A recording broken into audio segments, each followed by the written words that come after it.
నేను నా ఓటు హక్కును వినియోగించుకున్నందుకు చాలా సంతోషపడుతున్నాను.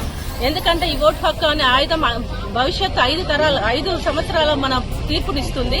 ఈ ఓటు హక్కు నేను జగనన్నకి వేశాను. ఎందుకంటే రాష్ట్రంలో మంచి చేసే ఏకైక నాయకుడు జగన్మోహన్ రెడ్డి గారు కాబట్టి మా ఇంటికి పథకాలు అందుతున్నాయి. మా కుటుంబం చల్లగా ఉంది. జగన్మోహన్ రెడ్డి గారి పాలన రాబోయే రోజుల్లో ఇంకా బ్రహ్మాండంగా ఉంటుందని నమ్ముతున్నాం. కాబట్టి మేము మా కుటుంబానికి ఒక కొడుకుకు వేసిన ఓటు ఇది, ఒక కూతురుకి వేసిన ఓటు ఇది. ఇది మేము మహిళలకు వేసుకున్న ఓటు, ఇది అవ్వదాతలకు వేసుకున్న ఓటు. రేపు రాబోయే రోజుల్లో జగనన్నని ఇంకొకసారి జగన్మోహన్ రెడ్డి గారిని సీఎంగా చేయాలని కంకణం కట్టుకుని వేసిన ఓటు ఈరోజు మహిళలందరూ జగనన్నకు బ్రహ్మరథం పడుతున్నారు. ఈసారి 175కి 175 వస్తాయని మాత్రం మేము ఆశిస్తున్నాము. ఖచ్చితంగా జగనన్న ప్రతి ఒక్క మహిళకు నేను ఇది చెప్పేది ఒకటే, మీరు బయటకు రండి. మీకు ప్రతి పథకం లబ్ధి పొందారు.